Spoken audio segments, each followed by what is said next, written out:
Hey guys, welcome back to YumoTube. This is Tommy, and in today's video I'll be talking about the new Astrox 88S.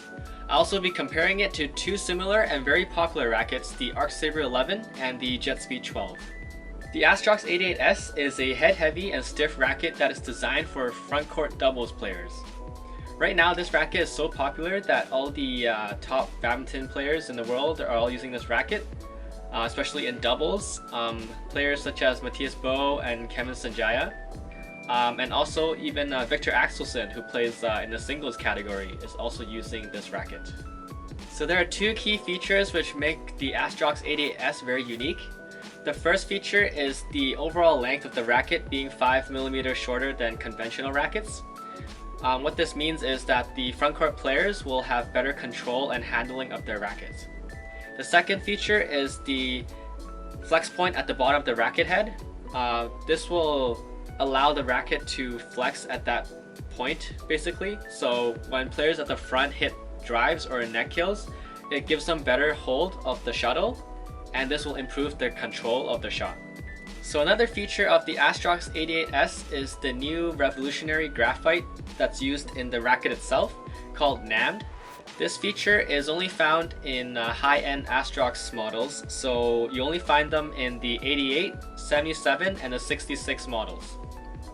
What this feature does is, for players when they do a slow swing, the shaft itself will remain relatively stiff, so it gives them better control of their shots.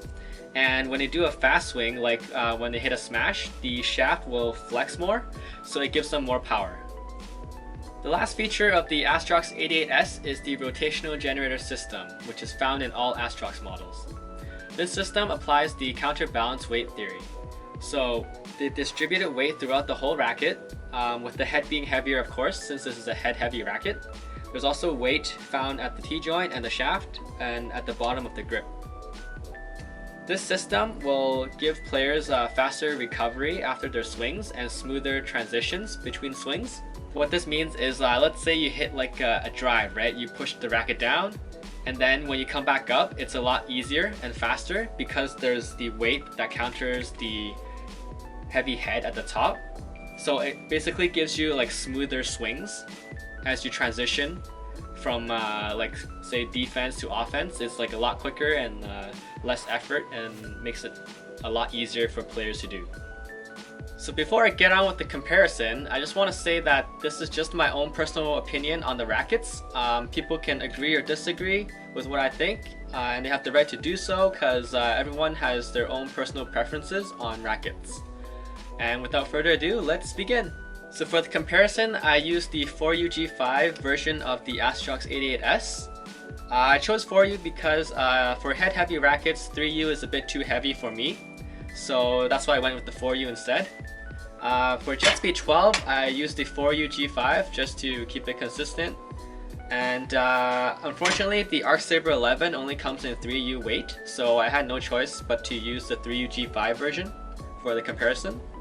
And all the rackets were strung with BG80 at 27 pounds. So the first category we're going to compare is the amount of power that I got from the racket. The racket that gave me the least amount of power is the Jetspeed 12. In the middle I have the Arcsaber 11. And the racket that gave me the most power is the Astrox 88S. So out of the three rackets, the Jetspeed 12 had the stiffest shaft and the least amount of head weight. So it was really hard for me to generate power as I'm used to a more flexible shaft. On the other hand, the Astrox 88S had the most head weight and also had the most flexible shaft out of the three rackets, so that made it easier for me to generate power in my smashes and clears. I also want to point out that the Astrox 88S has a longer racket shaft and a shorter handle compared to the other two rackets. And I feel that with the longer shaft and shorter handle, it makes the generation of power a lot easier, and it makes the racket feel like it's more flexible. The second category we're going to compare is the speed and maneuverability of the racket. The racket that had the lowest rating for me was the Arcsaber 11 with the Jetspeed 12 in the middle, and the racket that had the greatest speed and maneuverability for me was the Astrox 88S.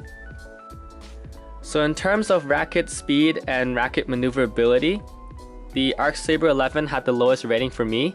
I feel because it's due to the fact that it has a slightly larger racket head, and this creates more drag in the swing, and also the head is quite heavy, so it also slows down the racket a bit. I had expected the Jetspeed 12 to be the fastest racket of the three, mainly because of the Aerosword frame that it has on the racket. That would reduce the amount of drag when you swing. But I think for the Astrox 88S, because the total length is like 5mm shorter, and because of the counterbalance weight theory, where they distributed weight evenly throughout the racket itself is very kind of balanced in a way, even though it's head heavy. So the swings are very fast and it's very smooth compared to the Jetspeed 12, and that is why I gave it a higher rating. The last category we're going to compare is the amount of control that I got from these rackets. The lowest rating for me would be the Arcsaber 11. In the middle I have the Astrox 88S, and the racket with the highest control for me is the Jetspeed 12.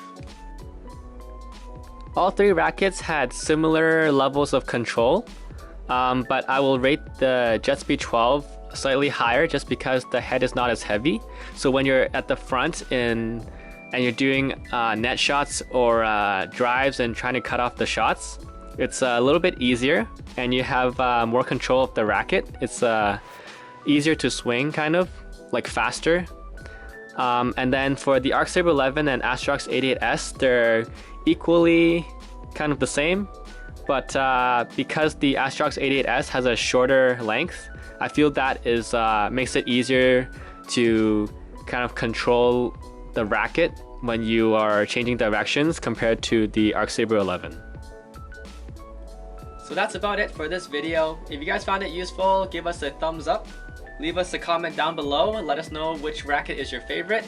If you want more information on these rackets, you can check out the links in the description below.